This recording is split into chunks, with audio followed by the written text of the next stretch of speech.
Hello. It's hard to follow the future of God. Also, to be reading a paper after the future of God is very difficult.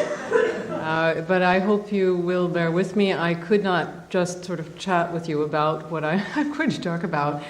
And besides, I would take a much longer time than in having written it out.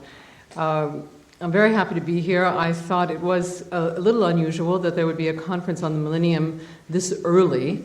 And I was speaking to some friends about it, and somebody said, well, don't you know about the new PMS that's going on in England? And I said, no. And she said, well, it's called pre-millennium syndrome. So I'm very happy to be a part of the pre-millennium syndrome. I'm not sure what the diagnosis means, but it sounded good.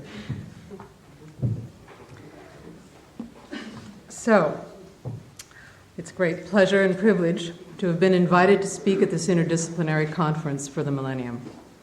Speaking for the Millennium, whether glancing backwards or forwards, seems like a weighty responsibility and stirs my fears and grandiosity.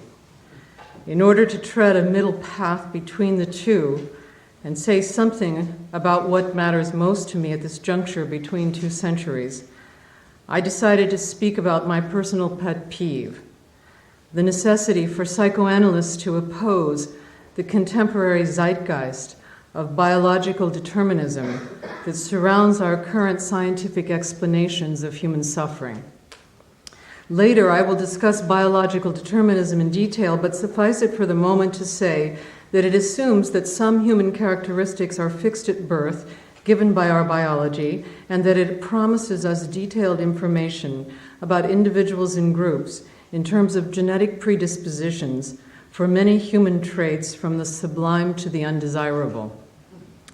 To clarify a few more terms, I use the word intention here to mean purpose, desire, or aim, what one consciously or unconsciously wants to do. And I use the word suffering to mean the anguish and discontent that arise from our own ideals, desires, and negative evaluations. So I'm separating out suffering as an aspect of our own attitude towards our experience. Much of our suffering comes from unrealistic expectations of ourselves and others, especially in regard to inevitable limitations like loss, mistakes, illness, and death. Although this suffering arises from our own intentions and hence can be changed, it is often confused with unchangeable necessary adversities like illness and death. Today I'm speaking as a Jungian psychoanalyst, and so when I refer to psychoanalysis, I mean the study of human subjectivity through the clinical practice of intensive psychodynamic psychotherapy and related scientific studies of personality and development. That is, I consider psychoanalysis as a general category that includes analytical psychology as a particular within it. Finally, when I say science, this all has to do with political issues, of course. When I say science, I mean systematized or systematic knowledge, the product of agreed-upon methods that is the basis for truth claims in any field of study. So, those are my definitions. At the end of the 20th century, many, perhaps the majority of academic scientists, journalists who cover scientific discoveries, practitioners of medical and psychological therapies, and consumers of these services appear to believe in biological determinism, a form of scientific materialism. This brand of materialism, as Jung once wrote, has given another name to the supreme principle of reality and has assumed that this created a new thing and destroyed an old thing. Now, I won't say quote here, quote there. I'll just try to change my tone of voice so I don't have to interrupt the flow. The master molecule of the gene, falsely endowed with an autonomous power that puts it above our mere mortal desires, has replaced our own intentions and actions in explanations of human suffering. Whereas in an earlier version of scientific materialism, the term energy or matter replaced God as the principle of existence, in our current form of materialism, the term gene or adaptation replaces intention, desire, motivation, and even action in understanding the ways in which people thrive and fail to thrive in their everyday lives over time. Explaining everything from happiness to criminality, from aesthetics to addictions, from romance to religiosity, in terms of genetics and biochemical processes, is a contemporary tendency in both popular and specialized scientific accounts. Not only does this reduce or eliminate the complexity of human life, but it warps and distorts our ability to encounter people as moral beings with free will. We psychoanalysts are in a unique position to change this zeitgeist. In our clinical work and our scientific studies, we discover the complex, conflicting, and often unknown intentions that are at the very core of human responses. Moreover, these intentions, often at the roots of our own suffering, can be known and changed. I agree with psychoanalyst and theorist Carlos Strenger when he says the following about psychoanalysis. The assumption is that every aspect of human behavior is intelligible. That is, behavior is seen as intentional all the way down. Furthermore, it is assumed that by correctly understanding the meaning of actions, we help the patient to take full responsibility for who he is and give him the freedom to change if he truly wants to. That's the end of the quote there. This responsibility connected to our freedom to change is not merely a luxury for the wealthy few, but is a necessity for everyone living a truly human life. In order to develop and make use of our science of subjectivity, our models of psyche and suffering need to be researched and expanded without importing whole cloth the languages and explanations of the sciences of numbers, objects, and processes, mathematics, physics, biochemistry, biology, genetics. Of course, we must sometimes draw on these other sciences for analogies and methods and certain kinds of empirical support, but not for the mainstay of our explanatory concepts. Instead, we must demand that human subjectivity be understood on its own terms, accounting for desire, meaning, and purpose, and that human suffering be distinguished from biological processes and fixed characteristics. So, my somewhat grandiose proposal then is to fight the Goliath of biological determinism with the David of depth psychology. If our aim is good and we concentrate on the target, I believe that we can eventually, in the next millennium, achieve success in establishing a science of subjectivity that can be used to alleviate human suffering. I hope my comments today will serve as a rudimentary compass needle about where to direct our energies in the new millennium. First, I will give an extended account of why this topic concerns me professionally and personally. Then I will briefly differentiate the human from the natural sciences in order to show why importing language and models from the natural sciences into psychoanalysis is often misleading and problematic. Following this, I will turn to biological determinism and argue that its underlying assumptions are ideological rather than scientific, and that they lead logically to eugenics, methods for improving hereditary qualities in a species, race, or breed. Finally, I will discuss how psychoanalysis can inform both the general public and the practitioners of the natural sciences in such a way that helps us guard against being swept up into harmful ideologies like biological determinism. So first I'm going to talk about my personal and professional reasons for having this pet peeve. Many patients now seeking analysis and psychotherapy with me come with vague theories of genetic or biological determinism. Now, this is happening, of course, in the States. I don't know how this is going on here, if this is the same sort of thing. People come to treatment with explanations such as, I am depressed because I inherited depression from my mother's family, or I have an addiction because my genetic history is loaded for substance abuse, or I have attention deficit disorder, this is very big in the States, because of my genetic background, and so on. These people feel hopeless because after they have taken the appropriate medications and have comforted themselves with the company of their ancestors, they are still stuck with their suffering. Now, this is ameliorated in an effective psychotherapy, but for those who never consider psychotherapy, and of course most people do not, These vaguely organic explanations only block any desire to understand the personal motives and meanings that shape much of their suffering.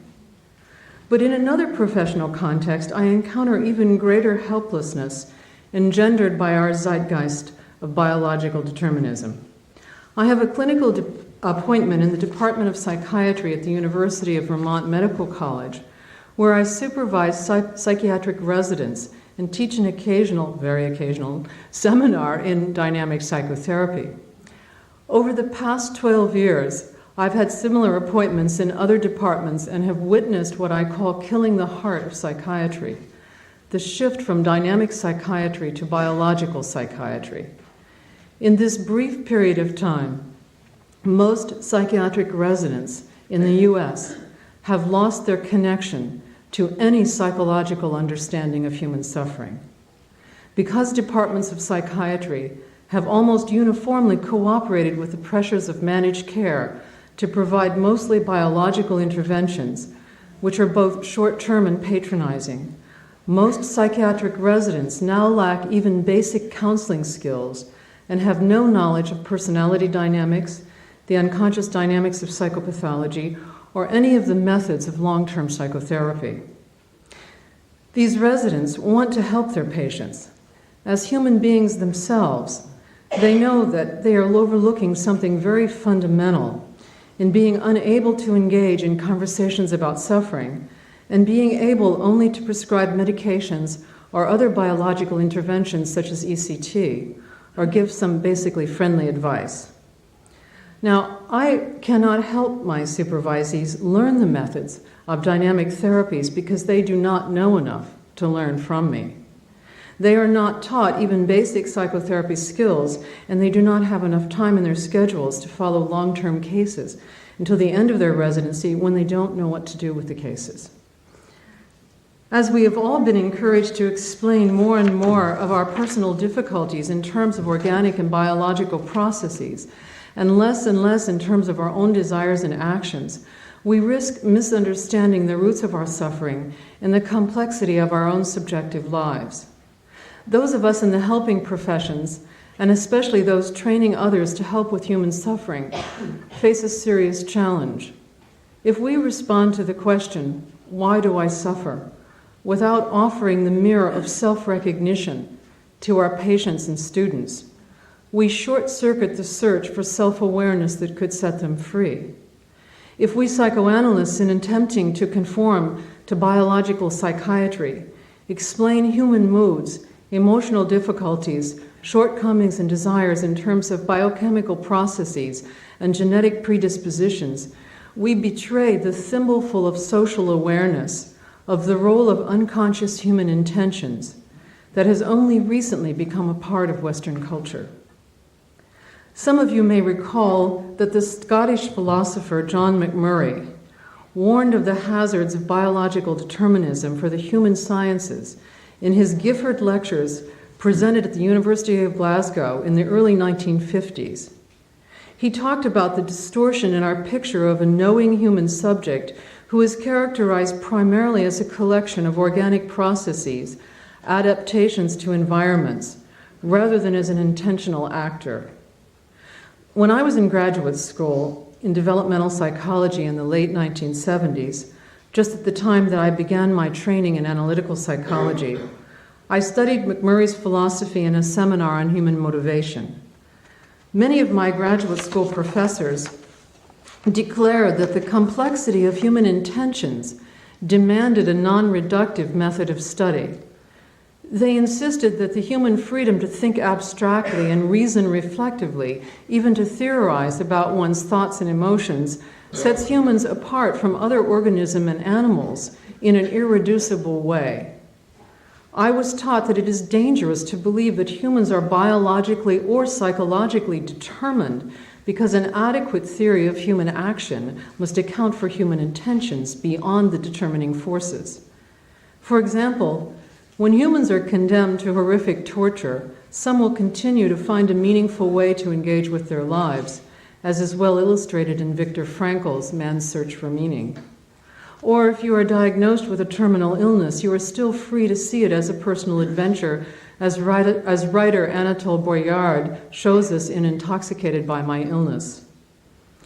But in the late 1970s, we psychodynamic types thought that cognitive behaviorism was the reductionism to oppose. We did not see what was coming around the biochemical corner. A mere 20 years later, English journalist Brian Appleyard, in a study of the ethical issues inherent in applying genetic methods to humans, solemnly reports, almost every aspect of human life has a large and frequently decisive genetic component. Even though Appleyard is a critic of the applications of genetic methods to humans, he, like most other popularizers of science, is a true believer in the explanations.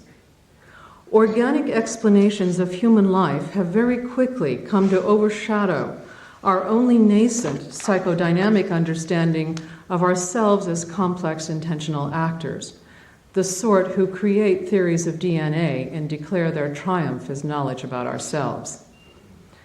20 years ago in graduate school, I learned that there is no way to explain human experience without including the idea of agency or intention. Even the human infant depends on an intentional relationship rather than an adaptation to an environment. As McMurray says it, the infant cannot think for himself, yet he cannot do without thinking, so someone else must think for him. He cannot foresee his own needs and provide for them, so he must be provided for by another's foresight, or he will die.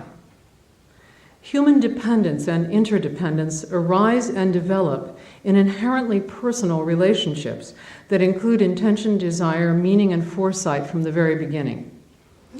Although our temperament and biology may affect how sensitive we are to certain interactions with others, our relationships and meanings affect how relevant these biological factors may be. Indeed, genetic effects can be abolished by cultural and mechanical inventions. A remarkable example of this is how the special genius of 19th century mathematicians belongs at the end of the 20th century to ordinary school children with handheld calculators. So there is a hidden distortion in applying organic theories and practices to explain human actions and suffering. McMurray says it like this: to affirm the organic conception of the personal field is implicitly to deny the possibility of action. If organic theory overlooks human freedom, organic practice must suppress it. Now, that's what I think I see in in my residence and in biological psychiatry right now, is the suppression of human freedom. As we shall see, biological determinism makes human behavior unintelligible as intentional action and transforms the central aim of psychoanalysis, subjective freedom through conscious awareness, into a kind of gibberish. One other aspect of my personal background is relevant here. By the time I was in graduate school and training to be an analyst, I was also a practicing Zen Buddhist. Now, you may know that more than 500 years before these two recent millennia, the Buddha taught that human anguish and discontent are the result of our own unrealistic aspirations and attitudes. He argued against all forms of metaphysics and developed a practical therapeutic philosophy of experience that emphasized the role of our intentions and actions in our own suffering. From my personal spiritual practice, as well as from my professional training and experience, I am certain that most of our suffering arises from our own making, through unrealistic expectations and ideals, blind repetitions of past emotional patterns, and obsessions with desires and fears. As a Jungian psychoanalyst, I look upon this suffering as hardened into habit in our psychological complexes, many of which are shaped in our earliest relational and family life. Until we become conscious of our complexes and their attendant trigger points and images, we are doomed to treat various aspects of the present and future as if they were trapped in the past. Jung called this neurotic suffering to distinguish it from the necessary adversity and pain of human life. Neurosis, Jung once wrote, is a protracted crisis generated into a habit, the daily catastrophe ready for use. For all of these reasons, I passionately believe that psychoanalysis should develop its identity and methods as a human science within psychology, remaining true to the multi-level, intentional, and relational character of human subjectivity. So now I want to talk briefly about the human sciences. For some reason, we seem to have lost the knowledge of all of this sort of thing, or at least many of the students I teach have lost the knowledge of what the human sciences are.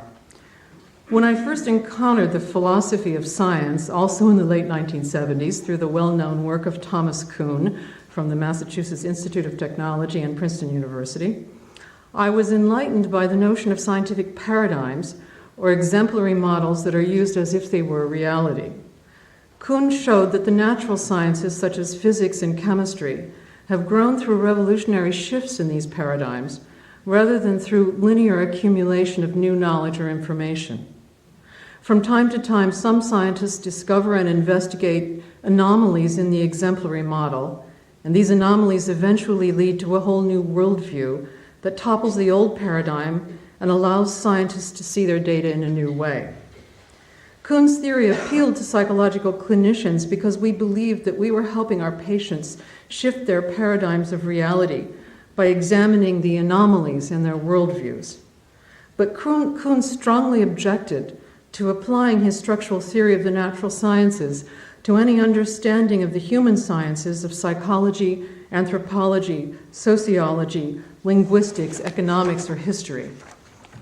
The original line drawn between the natural sciences that explain events mathematically and organically in terms of the laws of nature, and the human sciences that explain events in terms of human intentions, came from the German philosopher Wilhelm Deltay, who died in 1911. Deltay claimed that the goal of the human sciences is to understand meaningful and purposive human actions different from the natural sciences' discovery of causal principles and generalized physical laws. This difference makes the natural sciences inappropriate for the study of human experience and intentionality. Influenced by Deltay, Jung was fond of reminding us that it is precisely the exclusion of our subjective experience that gives the natural sciences the objective character that their methods demand. And so these methods are not suited to the study of the very experience they exclude. Throughout most of this century, philosophers of science have debated the question of what the true difference is between the natural and the human sciences. Is it the subject matter, the attitude of the scientist, or the method of study that makes them seem so different? There now appears to be a general consensus that all sciences are hermeneutic or interpretive at base. So we can no longer claim that the simple facts of reality are studied even by the natural scientists, although they commit themselves to discovering physical laws and causal principles. Rather than discovering objective facts that lie outside of human interpretation, all scientists study and investigate events within their own scientific worldviews or cultures.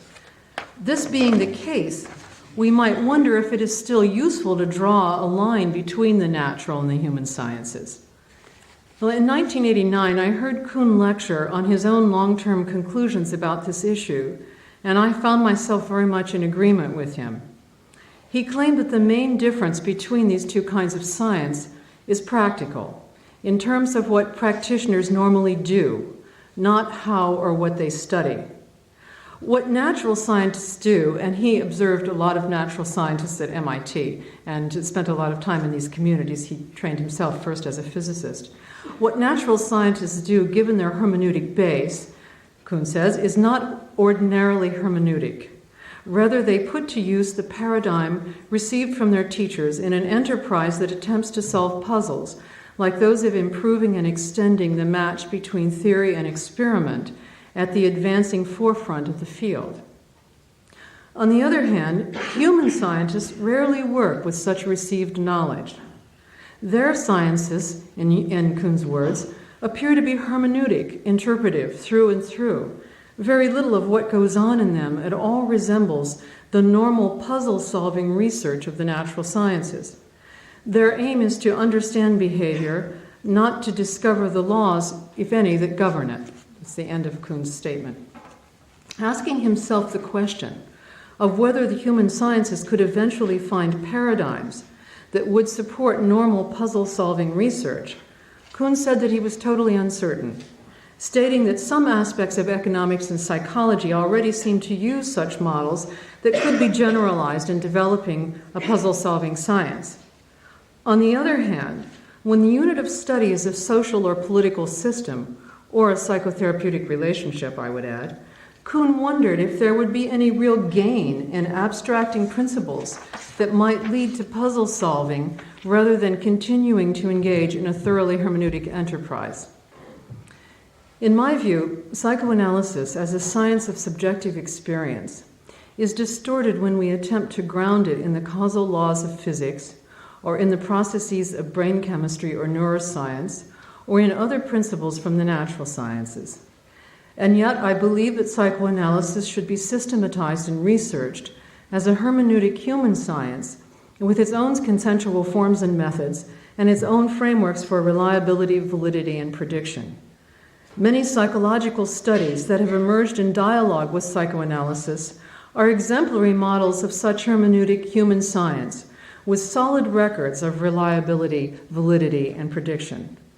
Those that come immediately to mind are research programs in the following: Lovinger's ego development theory, affect theory and regulation, infant-mother observation, attachment theory, defense mechanism theory, psychodynamic psychotherapy outcome study, some dream studies, and the core conflict studies of psychotherapy.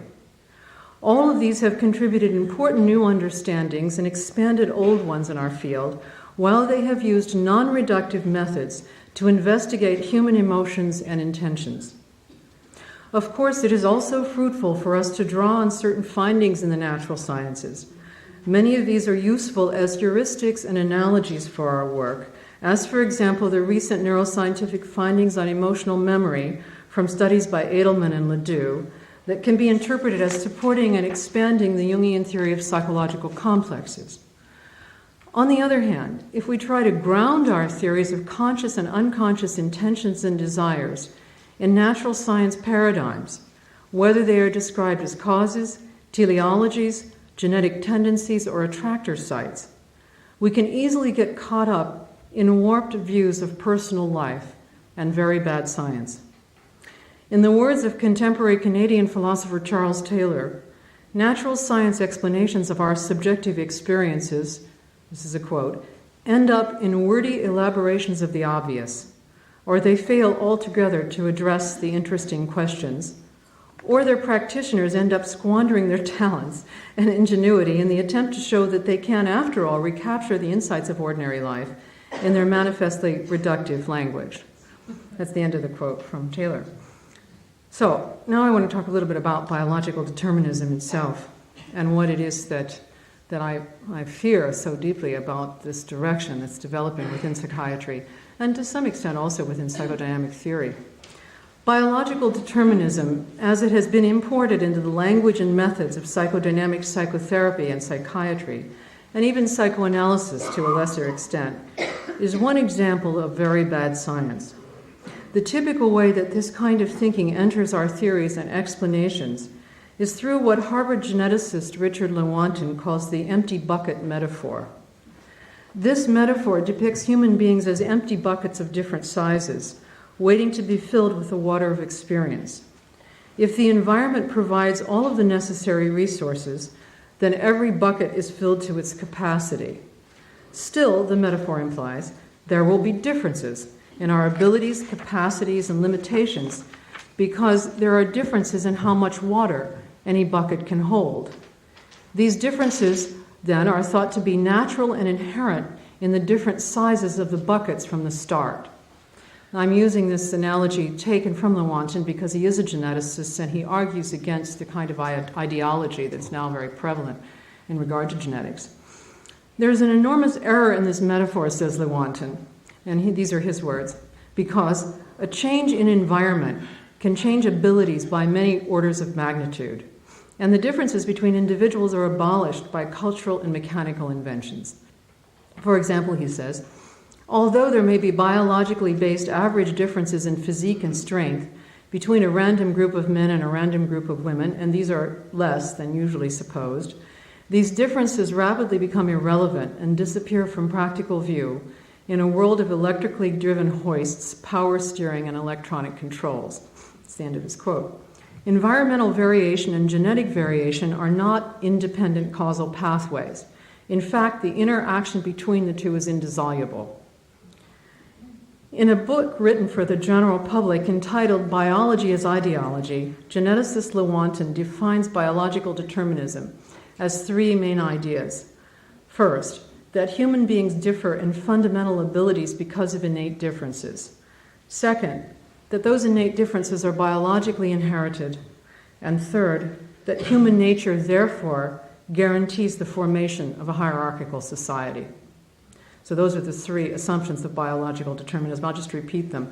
That human beings differ in fundamental abilities because of innate differences, that those innate differences are biologically inherited, and that human nature, therefore, guarantees the formation of a hierarchical society. Lewontin then carefully reveals the profound flaws in the largest twin and population studies that make claims for major genetic tendencies in human behavior. These studies discover no causal laws because their methods are correlational and statistical, but they claim to separate genetic and environmental influences for traits such as happiness and schizophrenia. Lewontin shows how their methods and conclusions are misleading, stating himself, quote, "There is at present simply no convincing measure of the role of genes in influencing human behavioral variation," end of quote. But we, scientists and public, have developed a problematic confusion between inherited and unchangeable in our beliefs about these studies. Reviewing these beliefs, Lewontin asks why so many successful intelligent scientists support the massively expensive project of sequencing the human genome when the results will have little practical consequence for human welfare. Advocates of this project argue that the results will improve our ability to treat and even eliminate various threatening diseases, but the immense and immeasurable variation between normal individuals in the functioning of DNA makes generalization impossible. This fact raises the question of whose genome is going to provide the sequence for the catalog of a normal person. We know it won't be a woman, to start with anyway. Women are never normal people. So, a medical model that aspires to account for all human variation means a medical dictate of normality, which has dangerous implications for society. Some human diseases have already been established as having a unitary genetic cause. Cystic fibrosis and Huntington's chorea are two examples of pathological conditions that occur in people carrying the relevant mutant gene. These disorders and a few others provide the model on which the argument for medical genetics is built. But so far, no therapies have been devised for the diseases whose genetic conditions have been identified. This is because we cannot deduce a causal story of disease from defective genes, nor generate a therapy. We can do little more than test for the presence of the offensive gene and devise strategies for aborting those fetuses carrying the gene. With all of this as background, Lewontin answers the question of why so many intelligent scientists argue for the benefits of sequencing the human genome. He says, they are so completely devoted to the ideology of unitary causes that they believe in the efficacy of the research and do not ask themselves complicated questions. But then he also adds, no prominent molecular biologist of my acquaintance is without a financial stake in the biotechnical business. The complexity of human desire, both conscious and unconscious, has played a determining role in our current version of scientific materialism and the story of the mighty gene. But this is not the first time that a theory of inherited traits has played a powerful role in persuading people that the roots of human misery are in the blood rather than in our intentions and actions. English journalist Brian Appleyard traces the history of this notion from Plato, who advocated an improved species as a necessary aspect of an ideal society, to the Christian Inquisition, whose priests believed that faith and heresy were in the blood, and finally to the modern Nazi final solution, the extermination of those people considered to be genetically inferior. When we shift our focus from the intentional freedom of the person as an individual to the individual as but a small element in some larger pattern, any account of human freedom or moral reasoning logically drops out of the picture. Journalist Brian Appleyard reviews an aspect of recent history when he says, quote, Marxism and Nazism were both based on the reductive radicalism of science. Just as the physicist says, against all the common sense evidence to the contrary, that this table is largely empty space, so the Marxist says, all human truth is history, and the Nazi says, all human truth is biology. End of quote. Molecular biology grew up in the shadow of Nazism. The war had ended only 8 years before scientists Watson and Crick deciphered the structure of DNA. And yet many biologists and biochemists would argue that we are now beyond the moral threat of Nazi eugenics. I, like Appleyard, do not believe it. Without a human science that fundamentally and convincingly transcends our current form of biological determinism, I believe that we are very much at risk for creating a new eugenics based on our fear of bad genes and our unchecked desire to model our health on some version of medical perfection. So a few words now about science of intentions. Psychoanalysis has the capacity, and I believe the responsibility, to develop a human science of intentions that contains and mediates our collective human desires for unrealistic control and power. From a psychoanalytic point of view, we can see how biological determinism arises from infantile longing for omnipotence, the grandiose belief that we can bring our instinctual life, maybe even death itself, wholly under our own control. In place of acknowledging the actual limits and constraints on human competence, our fallibility, illnesses, mistakes, weaknesses, the biological ideologue claims to have the power to overcome these limits, at least for future generations. Once there were witches, demons, gods, and goddesses who needed to be appeased or overpowered to protect us. Now there are bad genes. But genetic determinism has consequences that are every bit as dangerous as witch hunts and religious crusades. Freud and Jung and other early founders of psychoanalysis established their science on the basis of an irreducible principle of humanity, that neurotic, psychotic, and psychosomatic symptoms, the witches of the past and the bad genes of the present, could be understood as intelligible actions that had psychological motives or purposes. The basic working assumption of any psychoanalyst is that there is meaning to be found on every level of a person's actions, from momentary impulses to implied purposes to dreams and inhibitions. As psychoanalyst and philosopher Carlos Strenger has described it, the analyst or the analytic therapist is always, as he says, listening for subjectively determined idiosyncratic patterns in the patient's ways of acting, feeling, and thinking. This kind of listening allows less conscious and unconscious intentions to be formulated from the clues that the patient presents. The goal of this process is to provide the possibility for the patient to become aware of and accountable for her or his intentions all the way down. Ultimately, this leads to greater freedom and responsibility in being able to examine and change one's motives through a process of informed reflection. As psychoanalysts, we have established what I like to call an ethic about suffering, that one is the creator of oneself, and whatever one does, one becomes heir to those intentions and actions. To free ourselves from destructive emotional habits that emerge from the patterns of our psychological complexes, or to change our irrational fears, or to reduce our anguish and discontent, we must become conscious of our motives. As Carl Jung said of free will, the fact is that free will only exists within the limits of consciousness. Beyond those limits, there is mere compulsion. The intensive psychotherapy of psychoanalysis was designed to produce this kind of consciousness. I borrow some words from contemporary psychoanalyst Roy Schaefer, who describes the process of an effective psychotherapy or analysis in the following way. the analysand progressively recognizes, accepts, revises, refines, and lives in terms of the idea of the self as agent. This is to say that in one way or another, and more, the analysand sees himself or herself as being the person who essentially has been doing the things from which he or she was apparently suffering upon entering analysis, and from many other problems as well that will have been defined only during the analysis itself.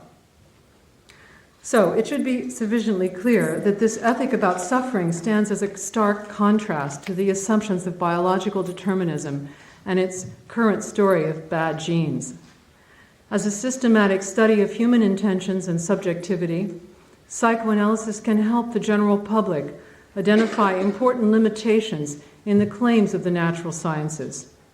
For example, the natural sciences can never provide answers to the great personal questions of human meaning. Who am I?